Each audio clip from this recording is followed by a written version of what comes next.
most like me, my father said to my glee. We were talking about our favorite things, and I felt empowered. My dad gave me a compliment amidst the seas of verbal assaults he usually gave me. In my head, I thought, finally, he's going to love me, because how could you not love me if I'm you? I was in my first potential female relationship and I felt uncertain. I had told my dad when I was younger that I thought I was bisexual, and he grimaced and ignored it. Latino culture is notoriously machista, and as someone that has studied cultural movements and how they silence minorities, I thought that was why. Sometimes I wonder what I rattled in my dad that truly made us linked. Why do you pray to be a good person? She said. We had reached a level of personal friendship and spiritual intimacy where she had heard me pray out loud. I often pray to God out loud for a very tragic reason. I feel He does not hear me. You may hear a lot of God and the devil talk on this podcast, but it's only because I studied so much theology and my dad was constantly telling me God did not love me. Calling my dad the devil or saying he has devil energy is just a reflection on that very energy, that very dynamic of him believing because he had regained so much materially that somehow I just did not measure up to him spiritually. Growing up, God was the most important entity to me. I saw God like my parent, and I have always loved him because he was the only spirit that helped me and did not tell me I asked for too much hugs, a common comment with my dad. The irony is, I really made God the version of my dad I wanted, which is why when he said God did not love me and loved him more, it broke me. I felt broken because he knew he was taking the real love of my life, and I could not understand why at the time. You're a good person, Deandra, she said with her fiery green eyes. And for the first time, I felt someone's compliment so richly that I felt we were two spirits looking at each other like big balls of light falling in love. We were soul mating, not actually mating.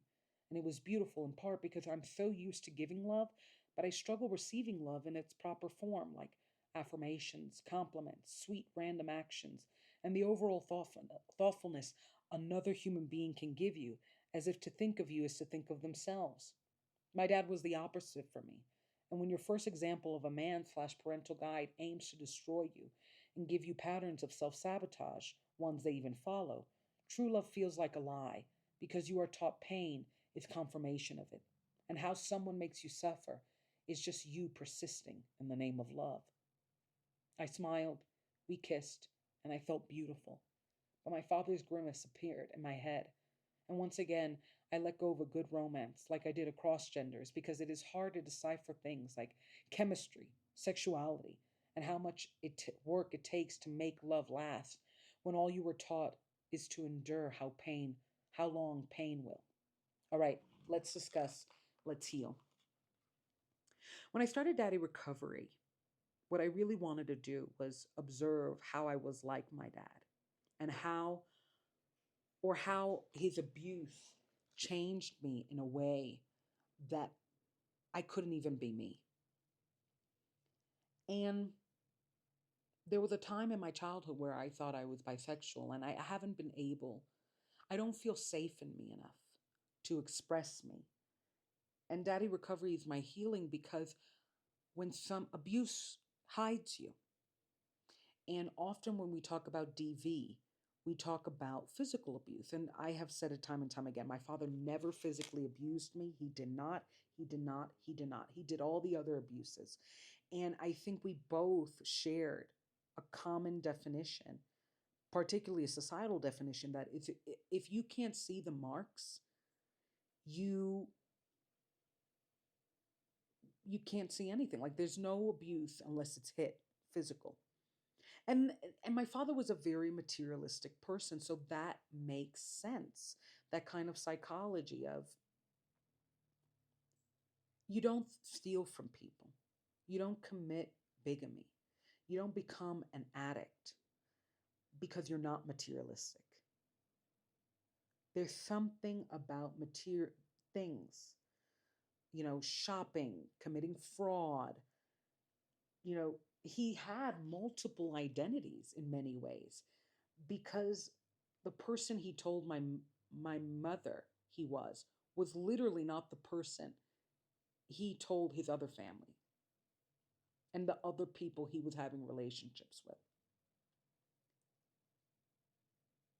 And the irony is, I'm trying to observe why I hide myself, why I can't be myself, why I can't let me be with people that allow me to be myself. Because I'm trying to reconcile with all these identities my father had and how he used all of them to make sure I had none. And here I was with this person that made me feel special. But Latinidad could be very sexist, very um, machista. And it's something that we're observing, especially post in this election, and something that I have observed in prior podcasts, which is there a problem of DL in our community, in the general male community? Because some of the greatest misogyny I've ever received is from gay men, both out and not out. And just on how the LGBTQ plus community can treat trans women, there is a misogyny there. And my father, the verses, the way he talked about women versus how he talked about the men in his life, the way he talked about his mom, who was there versus the father that wasn't, the way he talked about my sister and his other wife versus my brothers. There was a disgust he had with women that sometimes made me wonder, are we both caged sexually in terms of sexuality? Did he cage me? Because when my father said he was like me, one of the ways I was able to cool him down from being so horrible towards me in terms of verbally and it's like the minute he saw me and we had private time, he would tell me the worst things about everybody, about what he was doing, to the point where I would look like a liar. I would look outlandish. I would look crazy. And when I would tell my mom I was being sensitive or I misheard, and that one of the ways you abuse somebody is by destabilizing them within themselves, by making sure they never can be their authentic self, by making sure they can never even know that. But you could only cage somebody unless you know by the by how you know you've been caged, by how you've been caged. So when I try to observe my father and DL behavior, first of all, my father's promiscuity and sexuality, I don't care about that. I care about mine. And here was this moment with this woman who liked me. And when people like me beyond gender, I run. I don't know how to, I really struggle sexually and romantically to receive, not give, receive without abuse, without pain. And my father was he just knew how to hide his darkness. And it scares me because I hide in darkness. I don't do anything because I would rather, she asked me, why do you pray to be a good person? And if you pray in front of somebody, that's such an act of trust, especially me, that I approach prayers like affirmations. And it's the first time I allow myself, with using the veil of God, to say, I'm beautiful, I love myself, I'm a good person, getting better. And I was doing that in front of her, and she didn't make fun of me.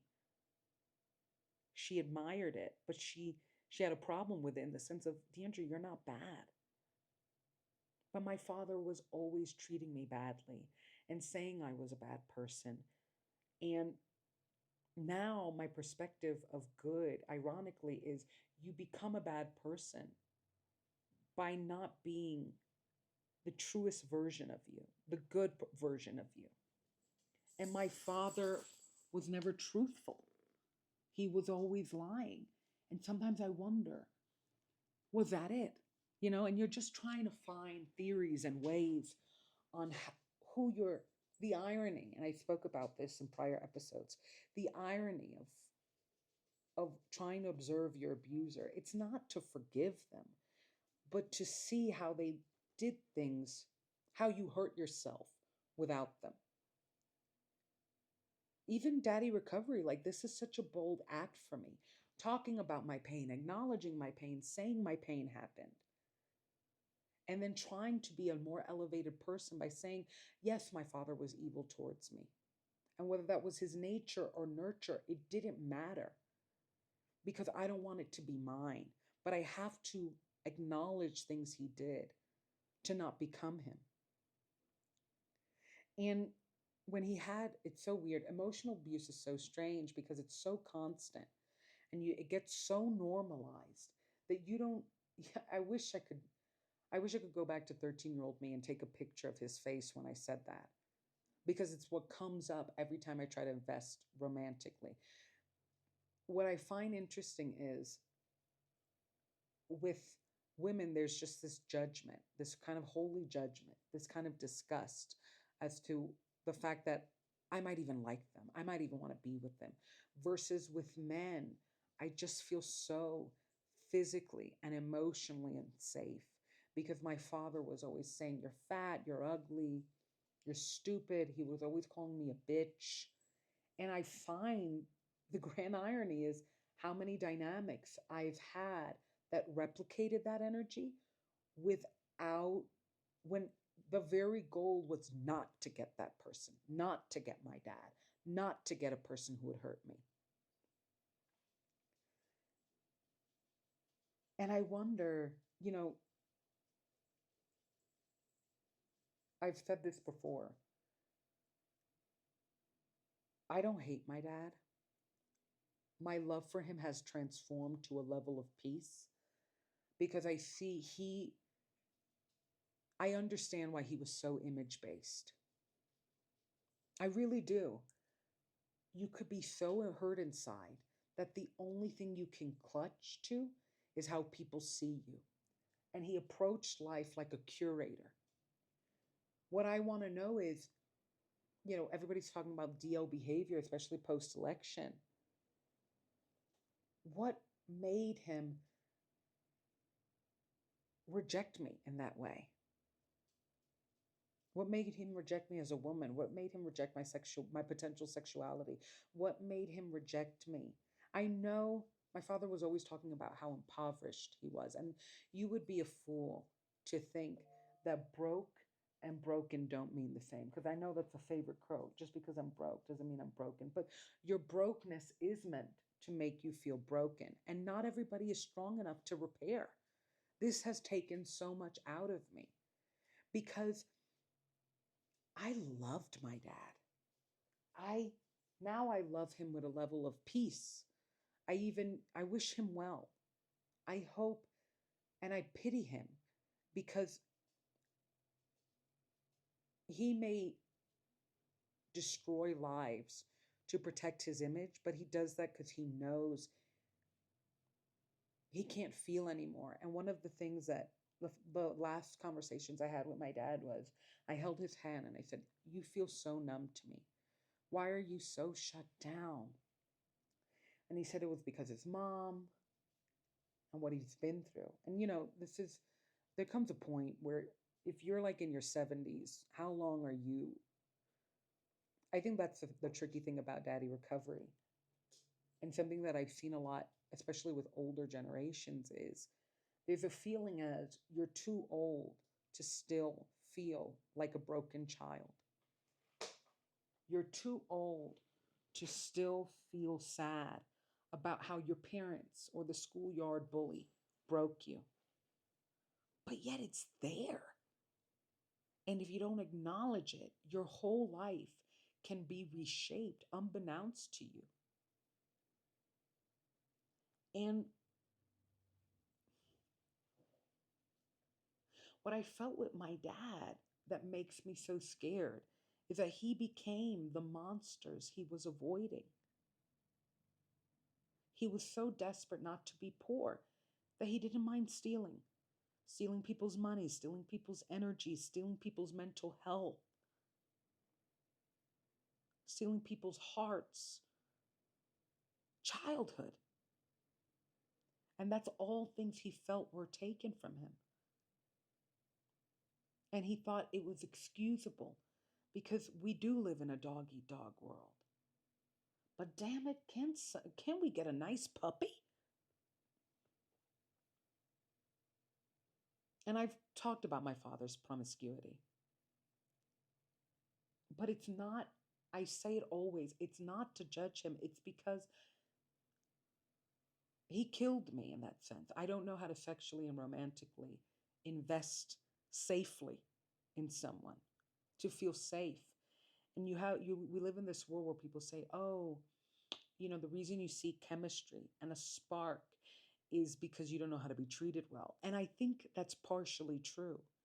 But we also live in a world where men can date 10 million fantastic women and let them all go and even deplete them of what makes them magical just because there wasn't a spark, just because they didn't feel it. Men can treat women like they're repair shops for their souls, while we can get treated like there's no need for us to repair. We're already so abundant. We're too emotional, if anything. They're teaching us how to calm that down by taking our feelings. And he was so important to me. He was my dad. And one of my regrets is that he was my only. Deandra never knew what it was to have a good father. Deandra never knew what it was to have a healthy, loving father. Deandra never knew what it was to not have an abusive father. Deandra has to accept that emotional, psychological, and financial abuse is as big and can sometimes be even bigger than physical. And that was his mask, not mine. And I want to lead by example. I just don't know how to lead sometimes. We don't have to hate the people that hurt us. We don't have to wish them revenge. We don't have to wish them harm and say, howdy do. I really showed you. You don't have to show the person that worked their whole life, your entire relationship with them, at hiding you. You don't have to show them anything because you can't. My father never wanted to see me. And my compassion for him is that if he truly meant it, that he wanted to be loved, he would have seen I'm it. I wrote a letter to him. I spoke about it in a prior episode. That 13-page letter I wrote to him that ended up in the trash. And that should have been a huge sign that he did not care about me. But, when you're 13, 13 was a really big year for me and my father. This happened.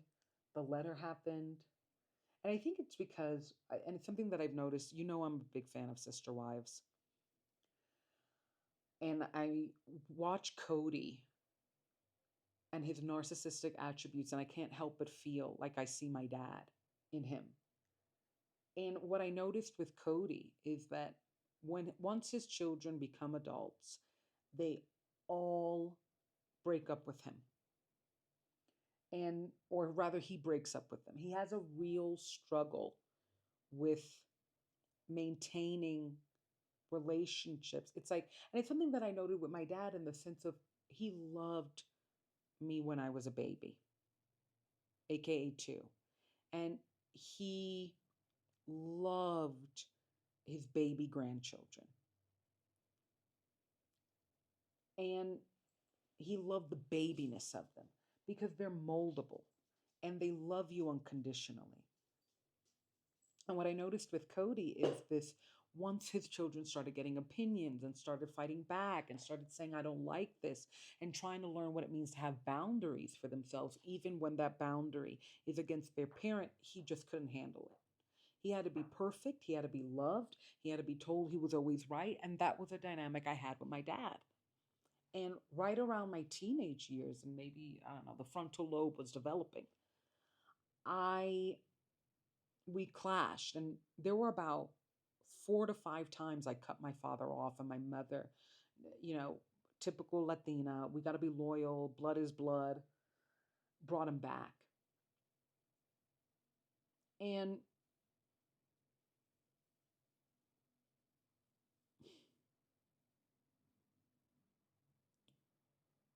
gosh, this gets so freaking emotional for me.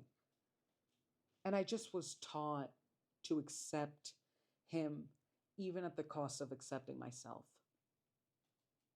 And I don't want to replicate that energy, which is why I'm coming out and I'm saying my journey. And I talked about, and I'm talking about my sexuality, not just trying to figure out his or what I feel, because I just don't know why he treated me so badly, why he hated parts of me, why he hated. Is it because I was like him? But I don't even know. I don't want to be.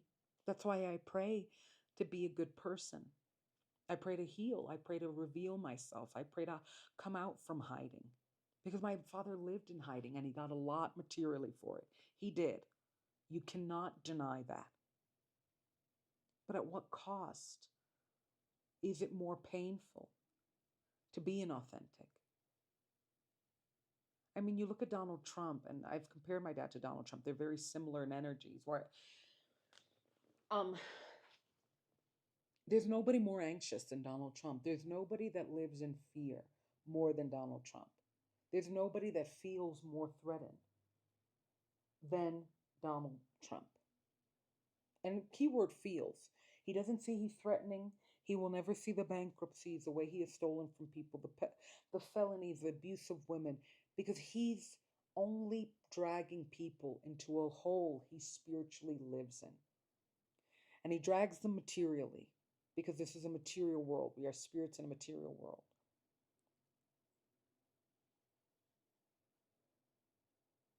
But to live like that would be horrible. And that's why I have a lot of compassion too for Trump supporters. They're scared. They're scared. And they have rights to be. They're just don't, they miss the mark on who's the real enemy. My father owned me.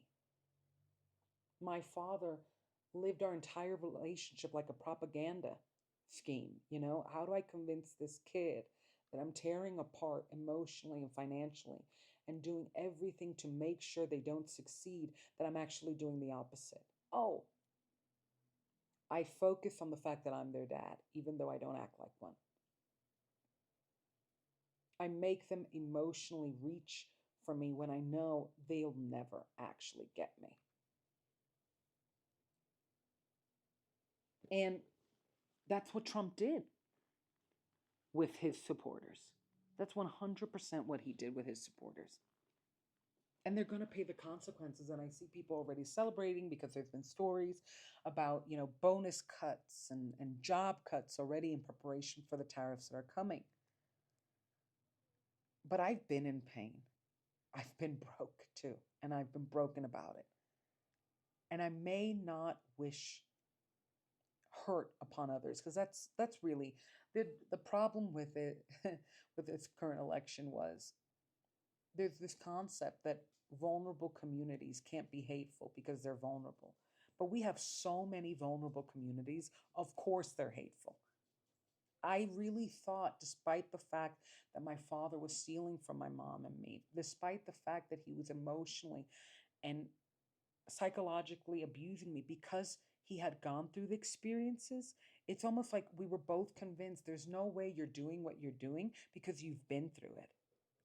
There's no way you could be a monster, even though you're acting like one towards me, because you've had, he will be the first one to talk about how poor he was, how mean people were to him in his life.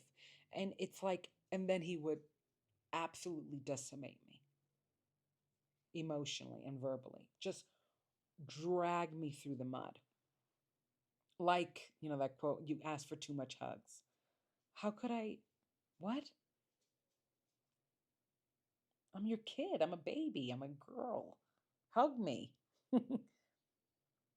And I thought, well, this is a guy who hasn't been hugged a lot, and we'll talk about how he just was left abandoned, how he felt abandoned. If he knows pain, of course he wouldn't replicate it because the pain is so painful. So I'm asking for too many hugs. I threw it back on me because if anybody knows what it's like to not be hugged, it's this guy. If anybody knows what it's like to be broke, it's this guy. There's no way he's gaslighting me and stealing from me and gonna abandon me from paying for my master's program. If he was the first one to say I hate my student debts, there's no way he would do that to me, not because just because I'm his daughter, but just because he knows the pain personally. And that's why, we talk about devil energy and how I've called my dad evil in the sense of his evil acts towards me. But I define evil as the choice to commit pain towards others once you know that pain. That's one of the ways I define it. I've also said that the devil fell not because he wanted to be God, but because he wanted to be called it. And my father understood that I was love. He saw me as love, but a love he couldn't be. And I talked about the time when one of the last things I did was hold him and say, why are you numb? How vulnerable am I? How sweet and loving am I to hold the hand of somebody that on the first day of my schooling, he waited till I went abroad and started my master's program to shut that bank account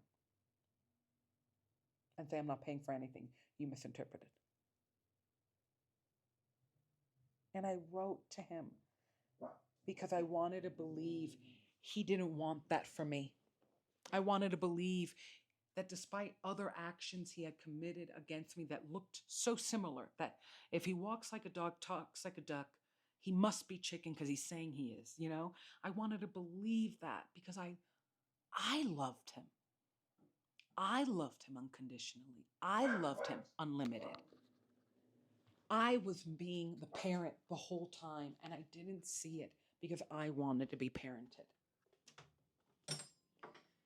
And it breaks my heart. And I don't want people to judge my dad. I know that sounds so crazy. And it's so tricky when we start talking about things like sexuality and promiscuity and thievery and bigamy, because I don't, I'm not the type of person. I don't feel, if you want to marry 10 people at a time, do it. Treat them well, though. Do you know what I mean? If you want to have sex with everybody, do it. Just make sure you're safe, first of all, and be honest. Listen. And I that's something that I do enjoy more about this world. We'll see what happens with Trumpy. I think what's so scary, and sometimes why people think like the LGBTQ plus community and people like, Samantha from Sex and the City, who was like a proud slut, even that word slut, whore, they think it's bad because it's somebody owning an aspect of them that we've defined as sin. And they're owning it in a way that is healthy, that is not so emotionally and psychologically abusive and sabotaging towards themselves. Like the thing about Samantha that was so refreshing about her was that she was healthy and she was sexual and she was telling everybody about it and she didn't have shame. And that's why sometimes I talked about this story and I didn't even go that deep into it because of my shame and his grimace and that desperation not to lose a dad who wasn't being a dad. I was willing to lose me, you know? And I wonder if from his entire life he was able to own all parts of him. Would he have been a better dad for me? Would he have actually loved me? Am I actually loving? Am I actually good? Because I may praise myself for not hurting others like my father has, but I hurt me, and that's not that great. That's not that good. Damn, we got deep this episode. But I want to make sure, and I've said it over and over in Daddy Recovery, I don't judge the people that hurt me. They were hurt. I judge me for staying in the hurt, even after they're gone, for defining time and time again, no matter how much I knew better, that somehow their hurt was love. It wasn't. It really was hurt. And it has left me looking into the eyes of somebody who's saying, you don't need to pray that you're a good person. You already are. And just never observing what we could have been. If we could have been, should we have been? Because I'm not good with me. I may have been tender with her. I may have accepted a moment of tenderness, but I'm not good with me. And my dad wasn't good with himself. Not if he harmed me so badly. Check out daddyrecovery.com. Please, please, please subscribe. And I love you.